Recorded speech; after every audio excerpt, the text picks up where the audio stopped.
Shri Venkateswara gold తాకట్టులో ఉన్న మీ బంగారాన్ని విడిపించి కొనబడును.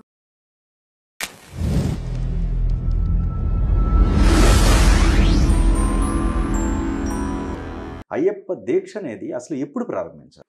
అయ్యప్ప దీక్ష అనేది కార్తీక మాసం. మీకు ఇప్పుడు చెప్పాను చూడండి.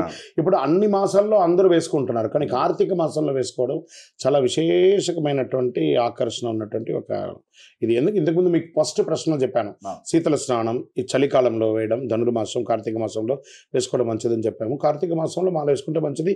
ఇప్పుడు వాళ్ళ యొక్క జీవిత అలవాటు. ఇంతకుముందు కార్తీక మాసంలోనే శబరిమల కూడా పూజలు జరిగేది. ఇప్పుడు ప్రతి మాసం కూడా దీక్ష తీసుకుని 40 కిలోలు పెడతా ఉండి వెళ్తున్నారండి. ఇప్పుడు వెళ్ళాలి అప్పుడు వెళ్ళాలంటే రెగ్యులర్గా వెళ్ళడంలో ఆరోగ్య సిద్ధాంతం ఉన్నది పెద్దగా ఉండదు. మంచి సమ్మర్లో వేసుకుంటే మీ చన్నీటి స్నానం పెద్ద విషయమే కాదు. మనం కూడా రెగ్యులర్గా 2 సార్లు 3 సార్లు కూడా స్నానం చేస్తాం, వేడి తట్టుకోలేక. కార్తీక మాసంలో చన్నీటి స్నానం చాలా విశిష్టత కాబట్టి కార్తీక మాసంలో ఆ దైవ చింతన పెరుగుతుంది, నామం పెరుగుతుంది, డిసిప్లిన్ పెరుగుతుంది, ఎక్కడ చూసినా ఆధ్యాత్మిక చింతన ఉంటుంది. కాబట్టి ఆ సమయంలో వేసుకుంటే మంచిది. గురుస్వామి మాల వేయాల్సిన అవసరం ఉందంటారు లేకపోతే? మంచి ప్రశ్న ఇది, చాలా మంచి ప్రశ్న ఇది. చాలామందికి ఒక మిలీనియం క్వశ్చన్ ఉన్నటువంటి ఇదేమండి, మేము 360 రోజులు పూజ చేస్తుంటాం, పూజారి మాల వేస్తే కరెక్టా, గురుస్వామి మాల వేస్తే కరెక్టా అనేది. ఇది కాంట్రవర్షియల్ క్వశ్చన్గా మీరు తీసుకుంటే కాంట్రవర్షియల్, కానీ రియాలిటీలోకి వస్తే రియాలిటీ అండి.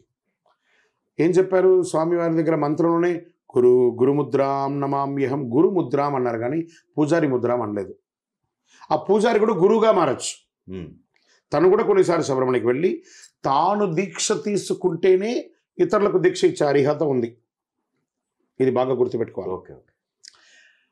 పూజ చేయడానికి పూజారిలో 100% అర్హులు, ఎందుకంటే వేదం చదువుకొని చక్కగా చేస్తున్నారు. కానీ పూజ చేయడానికి అర్హులే, కానీ దీక్ష ఇవ్వాలంటే పూజారి గారు కూడా దీక్ష తీసుకుంటేనే దీక్షలో ఉండాలి.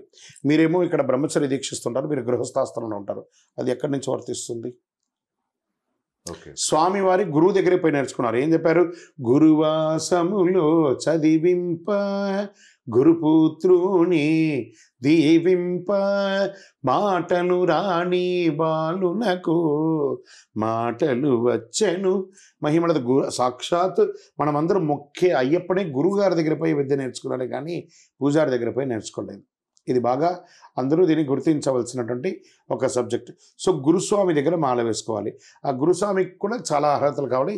తర్వాత ప్రశ్నలో దాని గురించి మాసుకుంటాం. మీరు అడిగిన ప్రశ్నకు మాల గురుస్వామి దగ్గర మాల వేసుకోవాలి, లేదా పూజారి దగ్గర మాల వేసుకుంటే కూడా ఆ పూజారి గారు కూడా దీక్షలో ఉండి ఈ గురు మంత్రాన్ని చెప్పి 10 మంది దగ్గర నువ్వు దీక్ష ఇలా ఉండాలి అని చెప్పి మాల వేయాలి. అలా కాకుండా టికెట్ ఇచ్చారు కదా గుంపులో గోవిందాక మాల వేసేసామనంటే వాళ్ళు చేసే ప్రతి తప్పుకి మాల వేస్తున్న వాళ్ళే అర్హులుగా ఉంటారు, బాధ్యులుగా ఉంటారు. కాంచనం కర్మ రూపేణ. మీరు ఒకసారి నా దగ్గరికి ఈరోజు వచ్చారు మీరు ఇంటర్వ్యూకి. మేము సీనియర్ స్వాములను వచ్చాం, నేను కానీ చంద్రమౌళి గురుస్వామి గారు, మా నాన్నగారు కానీ. మేము సుమారుగా ఎంతమందికి మాల ఇస్తాం అనుకుంటున్నారు ఒక సీజన్ మొత్తంలో? అది ఒక రఫ్గా ఎన్ని వేల మందికి వేయచ్చు మేము మాల?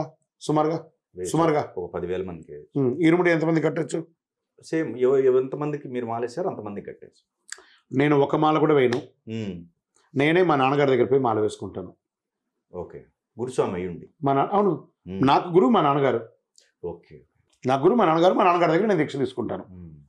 సో దీక్ష యొక్క సిస్టమ్ ఎలా ఉంటుందంటే వాడు ఇచ్చే దక్షిణ ఇస్తాడు. కాంచనం కర్మ రూపేణ, వాడి కర్మ అంతా మొయ్యాలి ఆ కాంచనంతో. ఓకే. అవసరమా? దానికి నేను ఇంకా కొంచెం జపం చేయాలి, పూజలు చేయాలి, ఇవన్నీ అక్కర్లేని ఒక విషయం.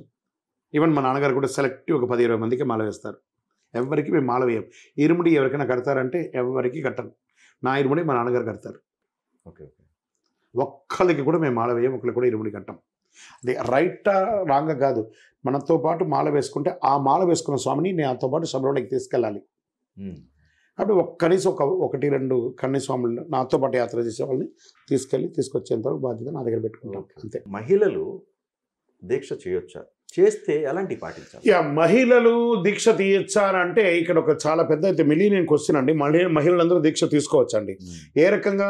10 సంవత్సరాల లోపు కన్యా స్త్రీలుగా ఉన్నప్పుడు దీక్ష తీసుకోవచ్చు. తర్వాత వాళ్ళ ఋతుచక్రం మారిన తర్వాత 50 సంవత్సరాలు 55 సంవత్సరాల తర్వాత ప్రభుత్వ గుర్తింపు వచ్చిన తర్వాత శబరిమలకి వెళ్ళవచ్చు దీక్ష తీసుకొని. మరి మధ్యకాలంలో మేము స్వామిని చూడాలంటే కుదరదు. కానీ స్వామివారు వాళ్ళకి ఏమి ఇచ్చారంటే అనుగ్రహము, మీరు శబరిమలకి రాకండి, నేనే మీ ఊరికి మీ పక్కన ఉన్నటువంటి గల్లీలోకి వచ్చేస్తున్నాను అని చెప్పి మనకు అనుగ్రహం ఇవ్వడానికి ప్రతి 10 కిలోమీటర్లు ఈరోజు ఒక అయ్యప్ప స్వామి దేవాలయం ఉంది. మహిళలందరూ ఆ దేవాలయానికి వెళ్ళి దర్శనం చేసుకోండి. ఈవెన్ మా అమ్మగారు ఒక 20 ఏళ్ల క్రితం ఆవిడని నేను శబరిమలకి తీసుకెళ్ళాను. 55 ఆవిడకి అప్పుడు. అప్పటికే కొన్ని ఏళ్ళుగా మా నాన్నగారు అందరూ శబరిమలకి వెళ్తున్నారు కాబట్టి ఆవిడ సేవ చేసింది, కానీ ఎప్పుడు కూడా శబరిమలకి వెళ్ళడానికి ప్రయత్నం చేయలేదు. తనకి 55వ సంవత్సరం ఆవిడ కన్యస్వామిగా మాల వేసుకొని నాతో పాటు మోకాలు చిప్పల ఆపరేషన్ అయినా కూడా పెద్ద పాదం నడిచి వచ్చి స్వామివారిని దర్శనం చేసుకున్నది 20 ఏళ్ల క్రితం నేను నడిపించాను మా అమ్మను. ఓకే. ఇప్పటికీ ప్రతి నెల పోతుంది, ఆల్టర్నేట్ నెల పోతుంది, ఓ 20-30 సార్లు మా అమ్మగారు కూడా వెళ్ళిపోయి ఉంటారు శబరిమలకి. అండ్ ఇక్కడ దీక్ష సమయంలో సో ఇక్కడ ఆడవాళ్ళు పనికొస్తారా పనికిరారా అనే మాట అనకూడదు. ఆడవాళ్ళు లేకపోతే ఎక్కడండి అయ్యప్ప దీక్ష తీసుకోగలరు? ఇంట్లో ఆడవాళ్ళు పర్మిషన్ ఇస్తేనే కదా అయ్యప్ప. ఇక్కడ మనకి నిత్య కర్మలు ఏవైతే ఉన్నాయో అవి ఆచరించేటప్పుడు ఏమైనా తప్పులు జరిగాయి అనుకున్నాం, లేదా వాళ్ళకు అనుకూలంగా దాన్ని మార్చుకొని చేసుకుంటున్నారు అనుకున్నాం. కానీ నేను పూజ విధానం బాగా చేస్తున్నాను. ఉదాహరణ ఈ కర్మలు స్నానం ఆచరించడంలో కావచ్చు, లేకపోతే భోజనం సమయభావనతో అంటున్నారా లేకపోతే ఏ రకంగా అంటున్నారు? ఇప్పుడు చన్నీటిది ఉంది, దాన్ని వేడి నీళ్ళకి షిఫ్ట్ చేసుకో. ఇక్కడ ఒక చిన్నది రైట్, ఇక్కడ దీనికి ఒకటి చెప్తున్నానండి.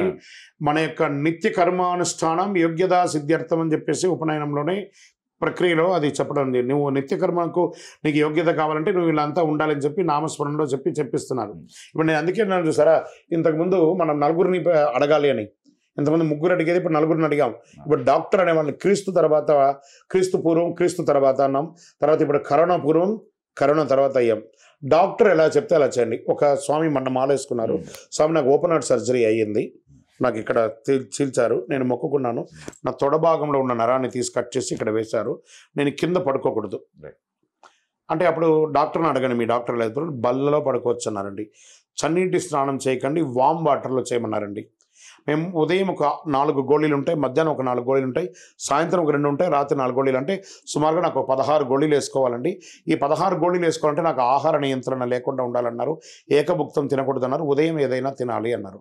సో అల్పమైనటువంటి ఆహారం, అల్పాహారం డాక్టర్స్ చెప్పిన తర్వాత నేను తింటున్నారని చెప్పి వరుసలు పెట్టి అందరూ తినడం కాదు.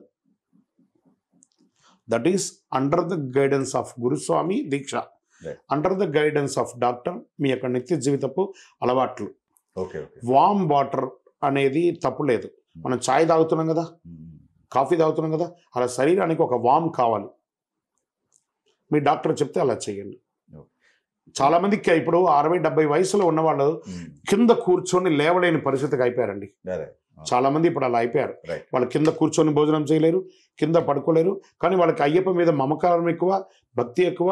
అప్పుడు ఏం చేస్తున్నారంటే బల్ల వేసుకుంటున్నారు, ఒక స్టూల్ వేసుకుంటున్నారు, దాన్ని ఆకు వేసుకొని భోజనం చేస్తున్నారు. తప్ప రైటా అనే దానికి ఈ కామెంట్ చేసేవాళ్ళు మీ విద్వత్తికే వదిలేస్తున్నాను. వాళ్ళు పనికిరాని మాటలు పెట్టి గ్రూప్లో స్పామ్ చేయకండి. రైట్, శరణమయ్యప్ప.